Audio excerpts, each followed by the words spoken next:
Before we do this, there's something you should know.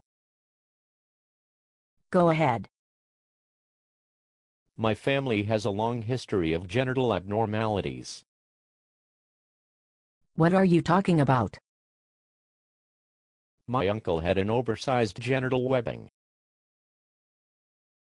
What do you mean? He had an abundance of loose flesh around his testicles. So much that it stretched the full length of his wingspan, and he used it to glide down safely from the tops of large buildings. Much like a flying squirrel. You're making me hot.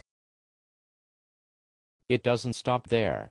He claims to have been a spy, and would often sneak up behind the enemy, pull his genital webbing over their heads, and suffocate them.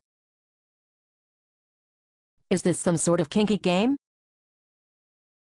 More like full disclosure. I want you to be prepared for what lies waiting beneath this fabric.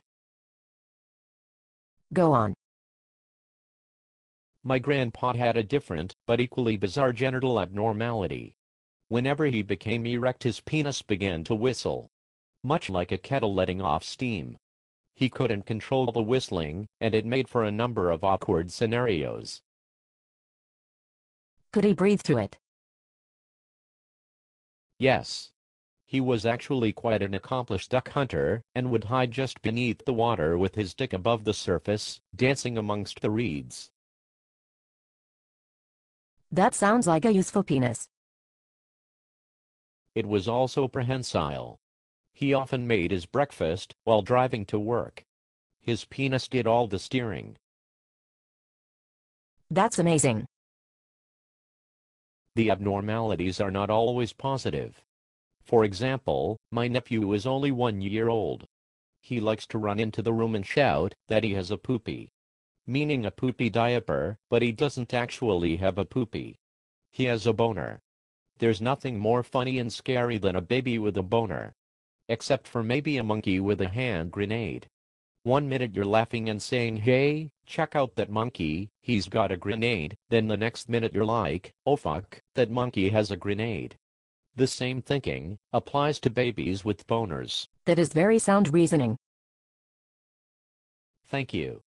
Now I feel as though I should come clean with regard to my own fleshy deviant.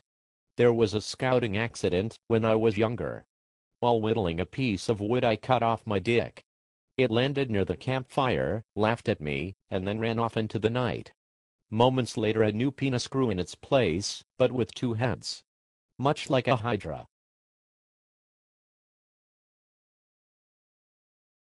It sounds like I'm a lucky girl. That's not the end of it.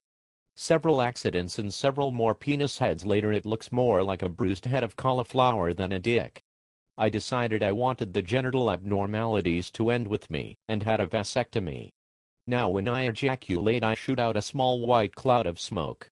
I can't stop myself from disappearing into it, much like a magician from the silent film era.